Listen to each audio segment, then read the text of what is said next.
ये तो छोटी सोच के लोग ही बोलते हैं।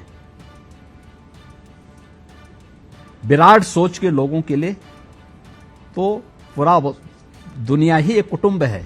और ऐसे ही सनातन धर्म भारत की आत्मा है, भारत की पहचान है, विश्व मानवता के कल्याण की गारंटी है। मैंने कहा कि सनातन धर्म भारत का राष्ट्रीय धर्म है।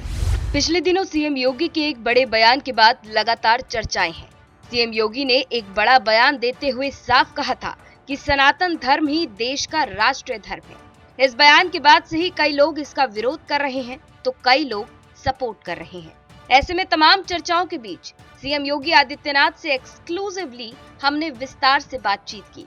इस दौरान सीएम योगी ने कहा कि हर देश की एक आत्मा होती है जो उसे संजीवनी देती है, पहचान देती है, और भारत के लिए सनातन धर्म ही उसकी आत्मा है। इसके साथ ही इसका विरोध करने वाले लोगों पर सीएम योगी ने जमकर निशाना साधा। देखिए, मुंडे मुंडे मतरी भिन्ना। जब एरोप्लेन नहीं आया होगा और पुष्पक विमान की चर्चा हुई होगी तो लोगों को लगा होगा कि क्या बात कर रहे हैं सब। महर्षि भारद्वाज के विमानन शास्त्र के बारे में जिन लोगों ने उस समय पढ़ा होगा, और खासतौर पर पश्चिम के लोगों ने, तो उन लोगों को आश्चर्य होगा कि अरे सब तो एक कपोल कल्पना है। या भारतीय दर्शन जिन बातों को कहता रहा है, जिन लोगों ने व्यावहारिक जीवन उस रूप में नहीं देखा है, जिन लोगों को बाह्य दृष्टि और भौतिक दृष्टि ही सब कुछ नजर आती है, उनके लिए सब कपोल कल्पना ही होगी। लेकिन आज जब जहां तक सनातन धर्म की बात है, हर देश का अपनी एक आत्मा होती है जो उसको संजीवनी देती है, जो उसकी पहचान होती है, जो उसके विपरीत परिस्थितियों में सदैव उसका संबल बनती है। और ऐसे ही सनातन धर्म भारत की आत्मा है, भारत की पहचान है, विश्व मानवता के कल्याण की गारंटी है। और इसलिए मैंने कहा कि सनातन धर्म भारत का राष्ट्रीय धर्म है।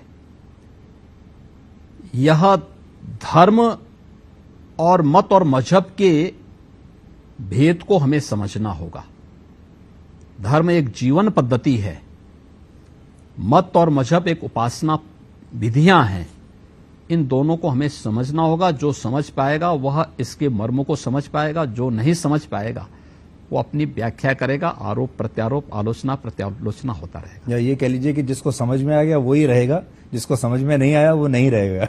नहीं, अब ये आपकी सोच हो सकती है, हम किसी को भगा नहीं रहे हैं, लेकिन राष्ट्रीयकरण की मुख्य धारा के साथ जोड़ने का आह्वान सबको करेंगे। पर आप ये जरूर एक इशारा कर रहे हैं भविष्य के लिए कि ये सनातन धर्म एक वृक्ष की तरह है और जिसे भी भारत में रहना है इसी वृक्ष के छत्र छाया में रहना होगा। मानवता के कल्याण का मार्ग जब भी प्रशस्त करेगा, सनातन धर्म ही करेगा।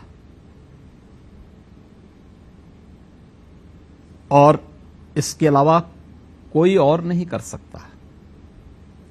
दुनिया के अंदर हर जगह ये बात है, मैं बड़ा, ये मेरा, ये तेरा। अकेले सनातन धर्म इस बात की गारंटी देता है